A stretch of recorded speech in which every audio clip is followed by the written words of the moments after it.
More and more kids suffer from concussions and bone injuries. Recent discoveries on how our bioelectrical body really works are bringing new solutions to the table. You're listening to the 2025 EMF Hazard Summit.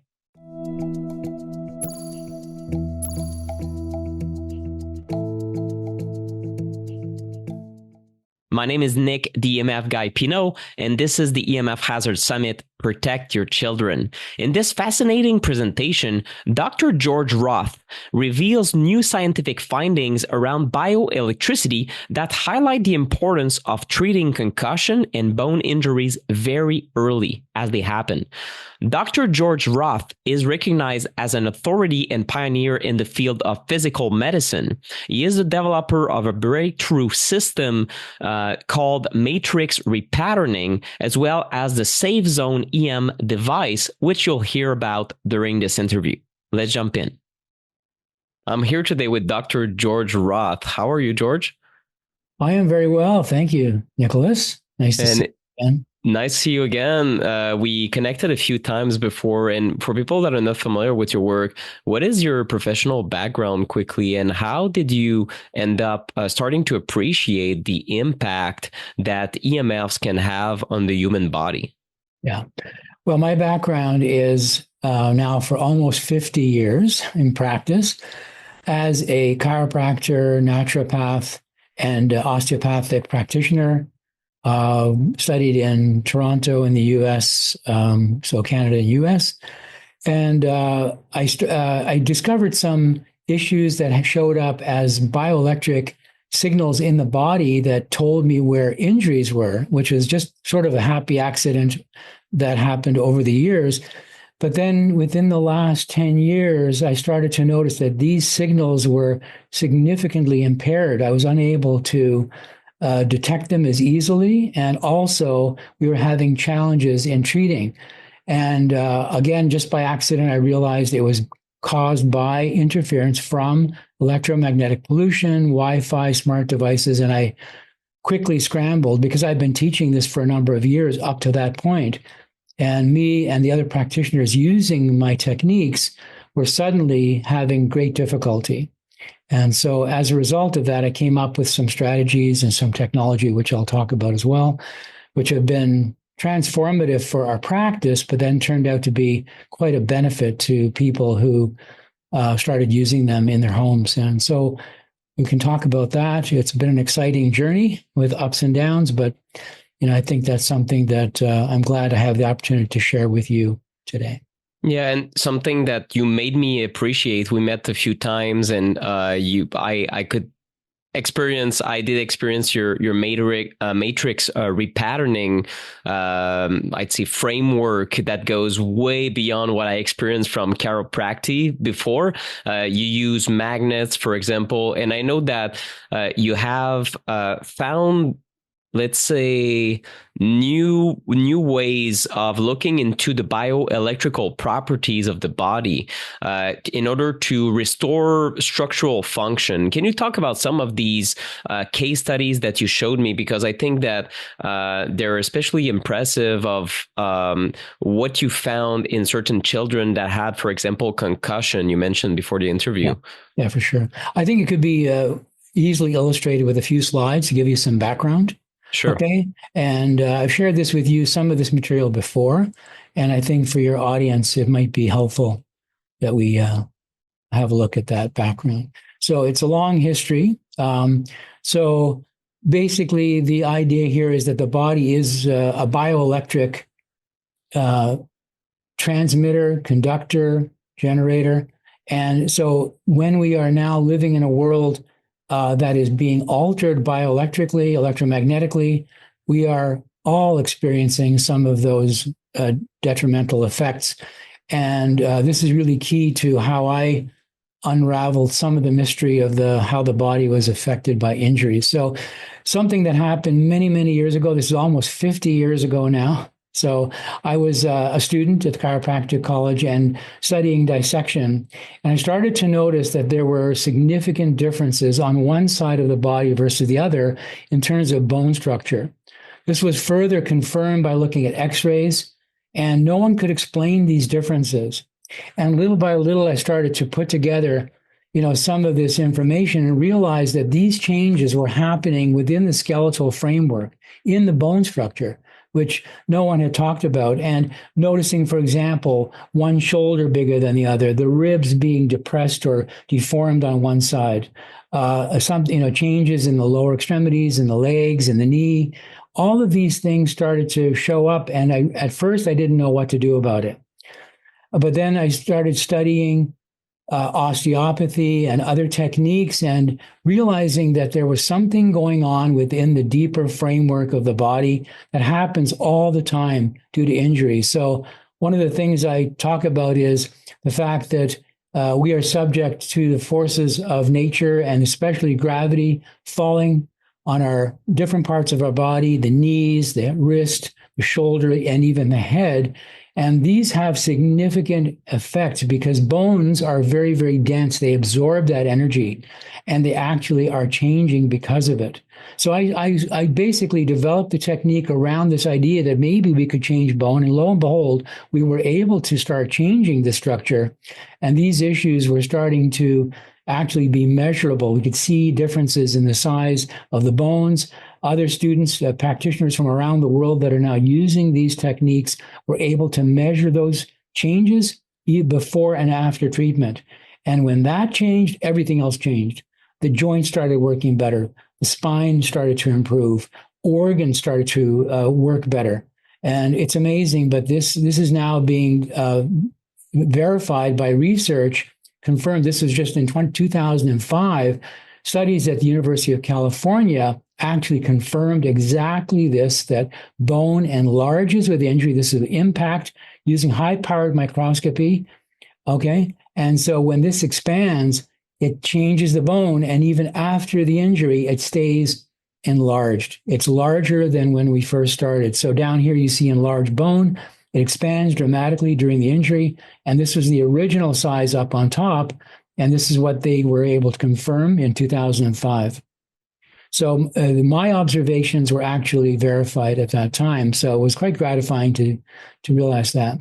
Another big part of what we realized is that every part of the body is interconnected. And I had the happy fortune of meeting Dr. Stephen Levin, an orthopedic surgeon, in 1992 when I was developing this work early on.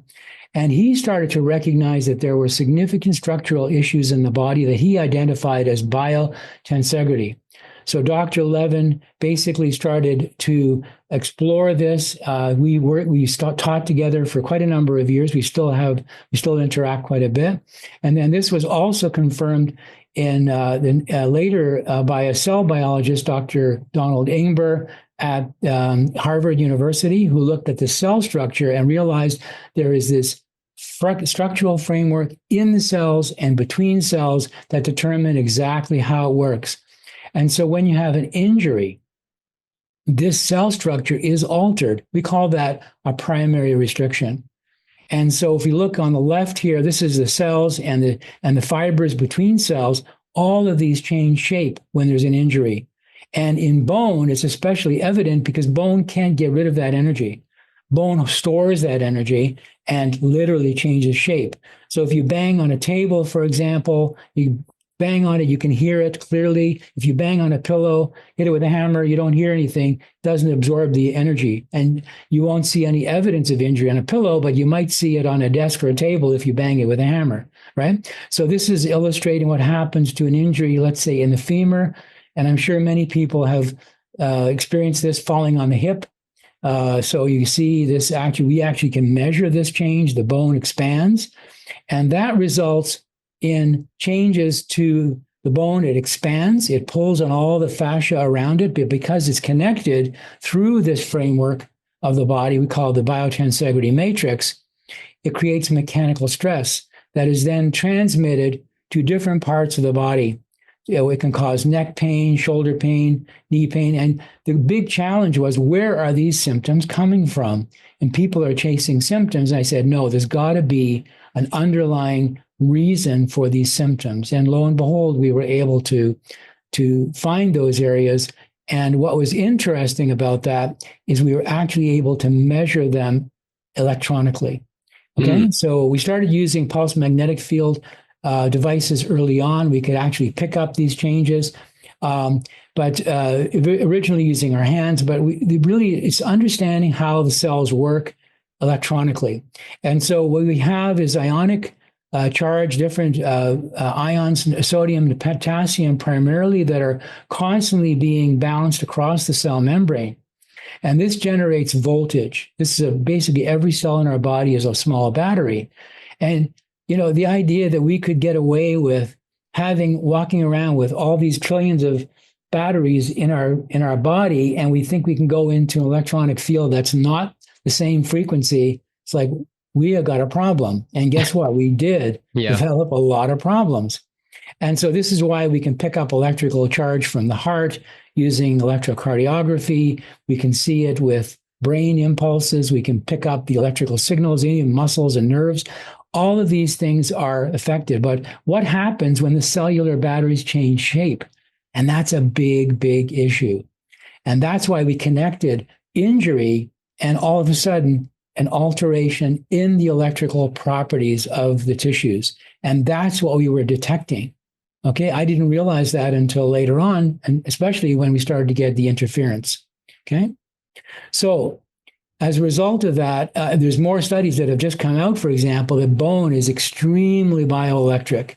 This just came out in 2023. The bioelectric properties of bone was published, and is showing a close interaction of what happens within bone structure and all of the cellular mechanisms that affect its electrical properties. And other studies have shown that when it's injured, when it's deformed, it totally changes those properties.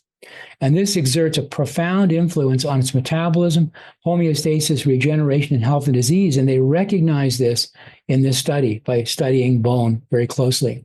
And so we have to recognize that bone is a powerful storage of electrons. And when it changes shape, those properties are altered and it's mechanically affected.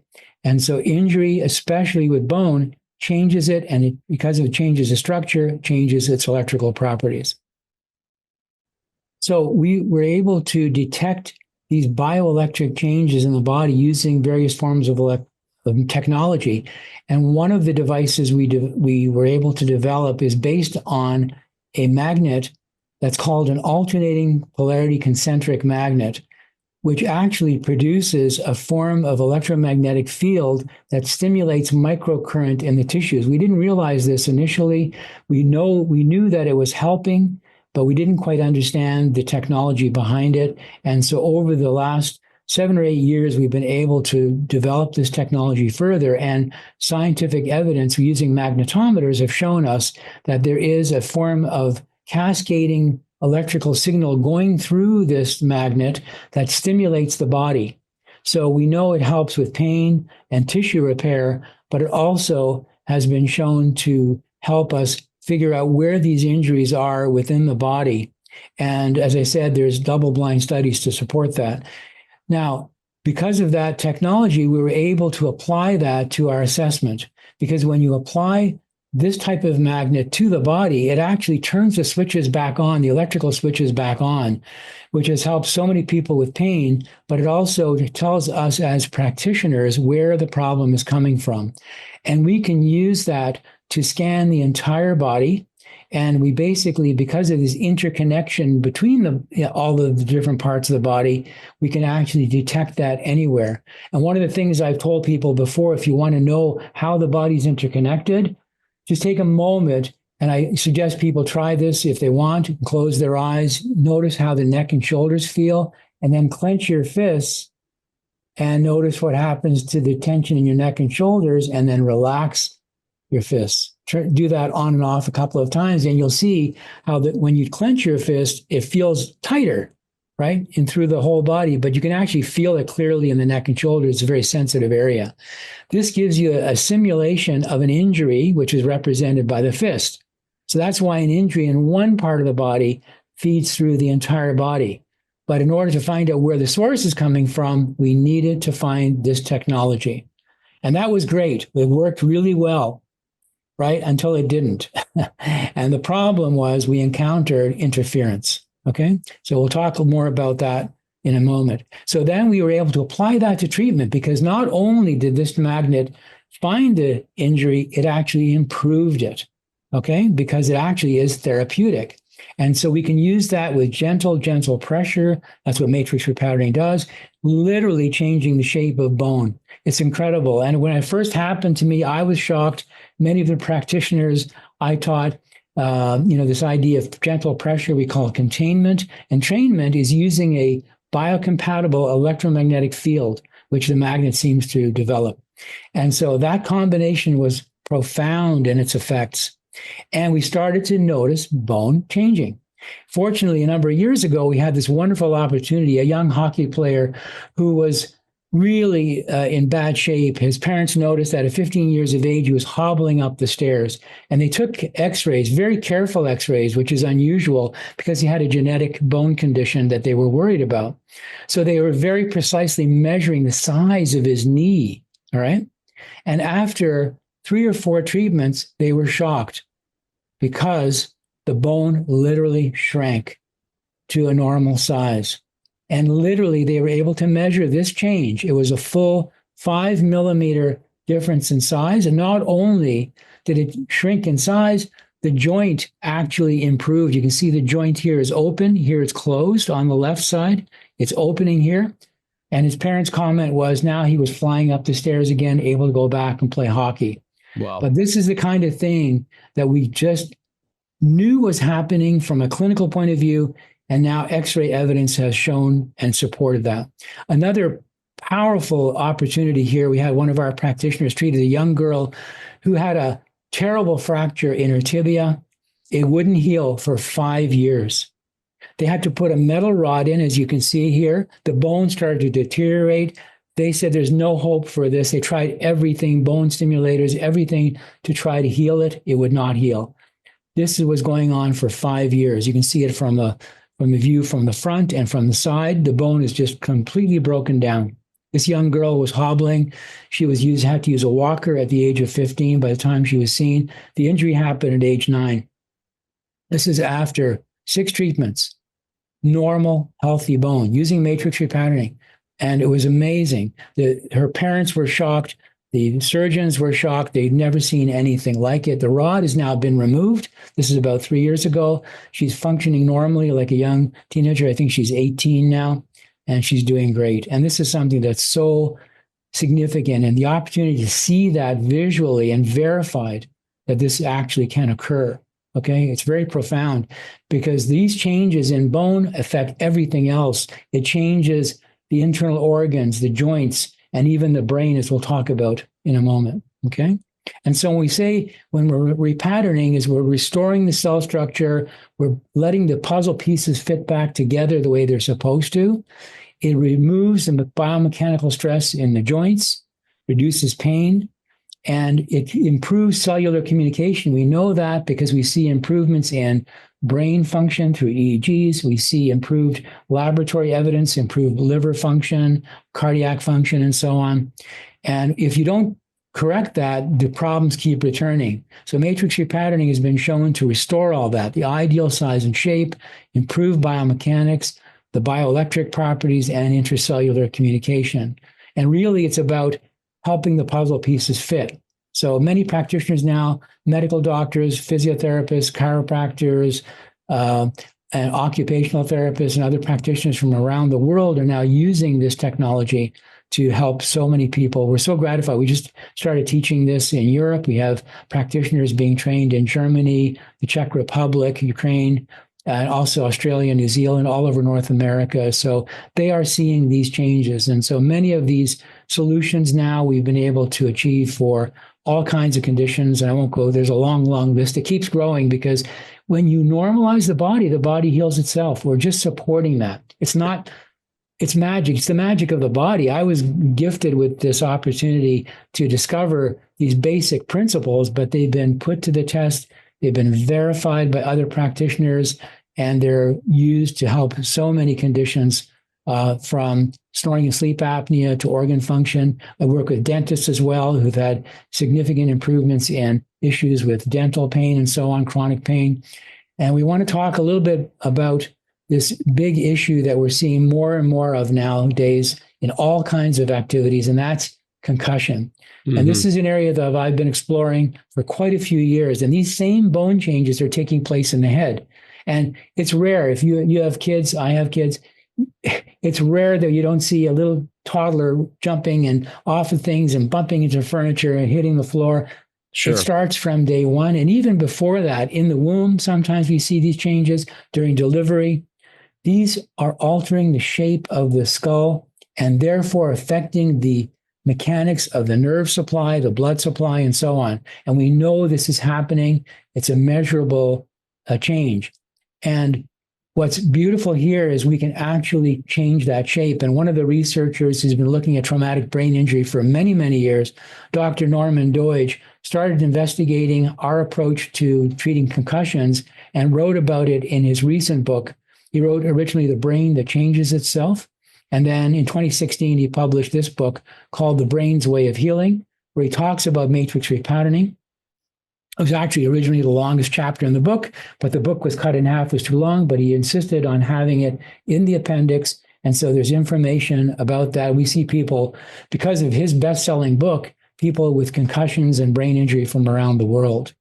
And so his comment was that everyone should have an assessment done with matrix as soon as injury to the head occurs. And he's seeing this happening dramatically in front of his own eyes, how quickly it can change the functioning of the nervous system. And his comment was it should be in emergency departments.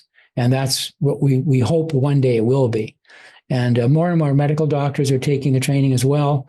And we have a Canadian medical doctor now who's investigating, introducing it to the medical profession.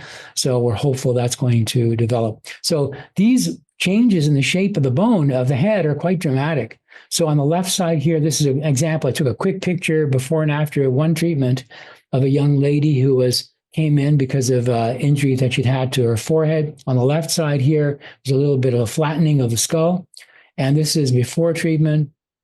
And then after treatment, the shape of the skull, you can see the roundedness of the eyebrow here, the flattening on the left here. And so this basically changed the shape of the head almost instantly. And we see people with neurological issues responding very, very quickly because of that change, because you create a better environment for healing, right? And we're seeing a lot of babies now, a lot of infants. So this is a young child. I took a picture of her just to have a quick look at the shape. This is often happening in the womb, sometimes during delivery, but often in the womb, the baby's head is pushed up against the pelvis, changes the shape of the head. And this is before treatment. And this is just one treatment later. You can see the roundedness being restored to the head. We see babies who are not crawling properly, who are having difficulty latching for nursing, improving almost within days, if not sooner. And it's a significant change in these bone structures, which alters the way the nervous system works. And I think any parent should consider what is happening very early on to their children when they see these injuries occurring. Start noticing what's going on with them, because their behavior, their sleep patterns, their cognitive function, and even motor function may be impaired. And if you're not paying attention, you may miss this. They may have difficulty reading or hearing. You might notice their hearing is diminished. These things happen very, very quickly, and they are reversible. So concussions in children are just a very serious issue. We see a high percentage of children in sports and other activities suffering from this. The percentage of children age 0 to 17, this was in 2020 in the US, it's roughly 7% of children have significant enough head injury to basically be categorized as a concussion. And you can see as they get older, they're involved in more dramatic contact sports and so on. That percentage is going up to around 12%. And that's a lot. Those are the ones that have been diagnosed, by the way. In my opinion, it's more like 30 to 40%. Okay, but they're undiagnosed. Jeez. They don't connect what's going on. It's very, very serious. So one of the things we have to look at, what happens in the brain, okay? A protective layer within the brain and around all the nerves is something called myelin. This is a fatty substance that develops around the nerves and around the brain. But what's important to understand is that this tends to develop slowly and doesn't fully integrate into the protective layer that it should in the brain, especially until the mid-20s.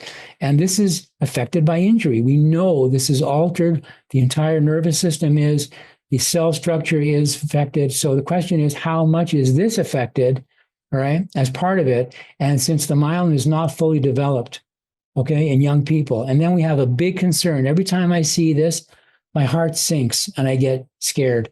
When I see young people with these EarPods in, I know based on our experience with how electromagnetic fields were interfering with our work, I started to realize there's a big, big problem here. Okay. And so about 10 years ago, I started to realize there is more and more interference occurring due to electromagnetic signals that are being generated in the environment. And so the question is, could myelin damage be part of what's causing electrohypersensitivity? All right. And this is a study that was done that just came out in 2014 from Monash University in Melbourne. And they speculate on the effect on myelin of these electromagnetic fields.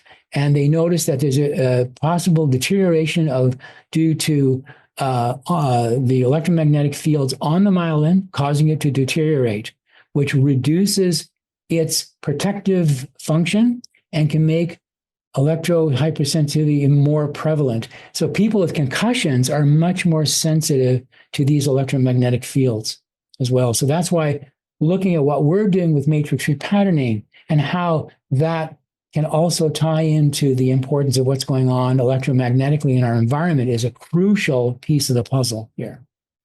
Okay? And so the most vulnerable are young people, all right? And this is from the study that was done at the University of Melbourne, and it was likely in utero and at least until the mid-teen years. Again, because of the poor development or lack of full development of this myelin protective layer. And so here we are now. We're living in this electromagnetic world. And guess what? We're supposed to be living in an electromagnetic world, as you know. And one of the things I looked at years ago is, what can I do to limit or prevent this influx of electromagnetic pollution interfere with the work we were doing? So I speculated years ago, well, maybe if we increase the Schumann frequency, which I knew was in decline, this is in decline due to a cyclic reversal of the magnetic poles, which I've talked about. Many of your guests have talked about as well. This is really important. At the same time, as we're seeing a rise in electromagnetic pollution, we're seeing a significant decline in the electromagnetic field of the Earth, which is very, very important and very protective. And so this is going to accentuate the harmful influence of electromagnetic pollution. And what we now know is that our health depends on our electromagnetic environment. Every cell in our body living in this field is literally depending on this source of energy. It's like we're a battery, and we're in a battery charger. We're a rechargeable battery, and our battery charger is the Schumann frequency produced by the Earth. And that's what I started to realize. I got to do something maybe to counteract it. So I came up with some crude ways of improving that. I realized the Earth was producing these frequencies. Guess what? We need to look at that because the brain waves are identical. All right? The Earth's frequencies and the brainwave frequencies are identical all the way down the line. And so this is why we have to pay attention to what's going on and why this is becoming such a serious issue. All right, so I came up with a possible solution many years ago, a very crude form that I first started off with, and we call that the safe zone, okay? And so this is something I created for our practitioners only, all right? Something that was able to help them improve their outcomes. They were able to pick up the injuries, able to treat people, despite the fact that they were getting electromagnetic interference. And literally, it worked like magic. And then one fine day, one of my students, a practitioner, lent her safe zone to her friend, whose son had been experiencing epileptic seizures since the day he was born due to a brain injury. And I've talked about this to you before. he had been experiencing 10 to 20 seizures a day for 17 years. And she lent him her safe zone. Within 24 hours, he stopped having seizures. He's practically had no seizures now for, I think, 2.5 to 3 years now. And that was using our very, very first, very crude device that I developed literally with a local technician. And so it worked really great up until about January, I believe it was January 2022. I forget what date, but it was like clockwork. It was in Waterloo, Ontario. It was a big university town, and they cranked up the 5G signals. And almost instantly, his seizures started coming back. The mother, who'd been suffering from ringing in the ears, tinnitus, for 20 years, who had gotten relief with the original Safe Zone, all her symptoms came back as well. And around that time, I realized we had to develop this technology further. And thankfully, within about a month, I got her the new version, much more powerful version of the Safe Zone. Everything went back to normal. And this is the technology we now have available that is, and because of seeing improvements in people with chronic headaches and sleep disorders and anxiety, and I know you've experienced it to some extent, we talk about this because it is something that is really important. We have to support the body's natural electromagnetic frequencies. And I believe just by chance, this device has helped other people beyond what I thought it would just help our practitioners. And so I've been shocked and delighted that it has been able to do that. So what I decided a while back is because the Earth's magnetic field fluctuates during day and night, I realized what we could do with this device is we could mimic that. The Schumann frequencies actually drop down to a lower level at night. And then as the sun hits the ionosphere and changes the shape of the field around the Earth, where the Schumann frequencies are generated by lightning strikes around the world, that frequency increases, which causes more awake cognitive effects. So we can actually reproduce that same pattern by creating a natural system within the Safe Zone that you could set as a timer to work differently during the day and the night. And so those cycles have improved tremendously. This is very powerful technology, by the way. Some of the devices I've tested out there are, quite frankly, not what they claim to be. I've looked into every device out there. Our technology has been tested and proven to actually generate these cycles. I have a picture of Nikola Tesla there because I actually stole his Tesla coils to be able to create a broadcast signal into the field. The Matrix Mag technology, the same technology is also connected to this to increase the boost the signal. So it's been an incredible journey of discovery, figuring out the best signal, how we can coordinate them. And then ultimately, we wanted to research it. We wanted to get researchers involved to be able to verify this. And one of the first people I contacted was Magda Havas, especially because we started to see these changes in people with epilepsy and other even things like ADD and autism and so on. And so she basically got involved early in the research. And also Norman Doidge was excited because he was interested in brain function. And so he got involved as well and has been looking into this with us. And then he connected us to Dr. Ryan Darcy at the University of British Columbia, who had developed a form of electroencephalography called the NeuroCatch. And so that device now, we've been using that to develop research to measure people's responses to the Safe Zone. And what we've been gratified to see that in those people who are electrosensitive, the Safe Zone has shown a significant improvement in cognitive function as measured by this device. And what's interesting is typically they see a decline in function when people are tested back to back with this. Okay, so this is Ryan Darcy, and the method we used was to test the safe people in the field produced by the Safe Zone and then without it back to back. And typically what they had found is that people who had back-to-back testing got worse. The second test, they saw a decline.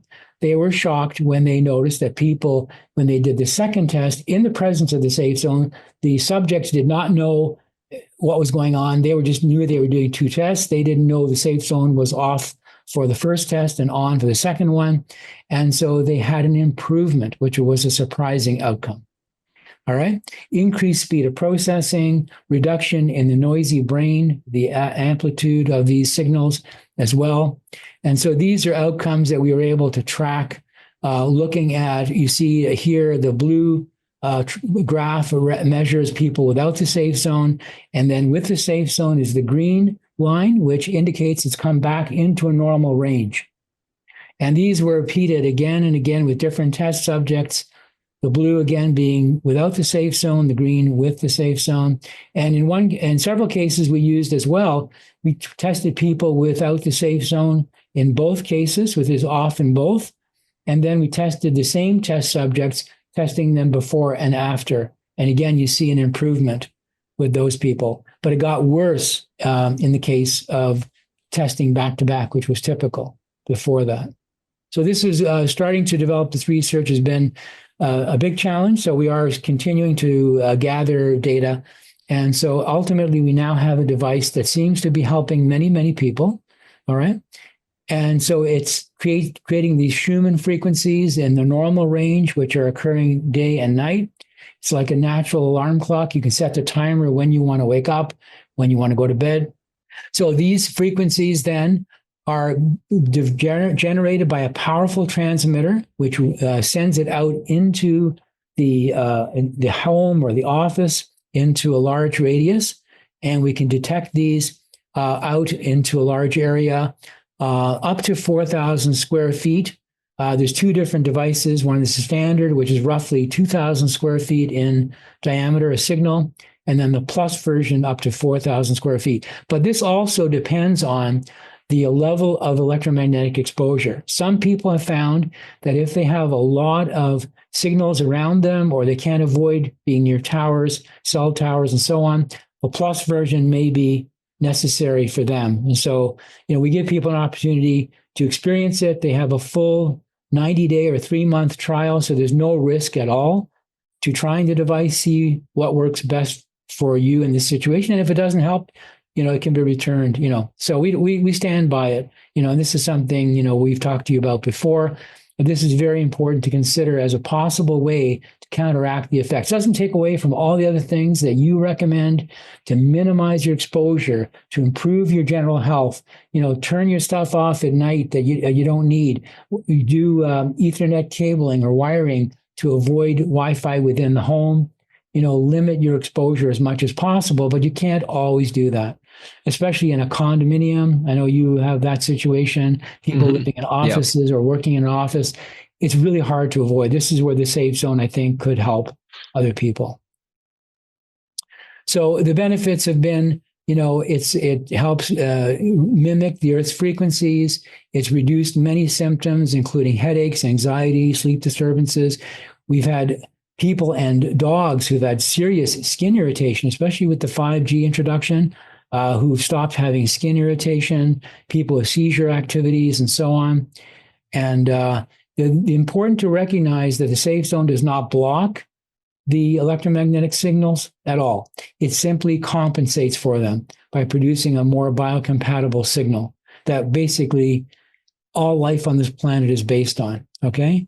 Like I said, I had to develop this because of our work being interfered with, but then realized that many people were benefiting from it. So that's been very gratifying. So that's why we can say life is better in the zone. And for many people, it seems to be the case. Anyways, just to wrap up here quickly, this same technology, by the way, an early version of this, one of my students actually was using it because we only had it for practitioners, but she noticed when she took it home, her dog didn't want to go anywhere away from it. And literally would go to sleep with his head on the this is an older version of it that we first developed. Excuse me. And it's interesting. I got a couple of pictures from a recent user of the Safe Zone. Her dog is Barkley, which is a funny name, but he would never sleep anywhere but on his comfortable bed at night. Okay. But then as soon as you put the Safe Zone in, this is where he's sleeping.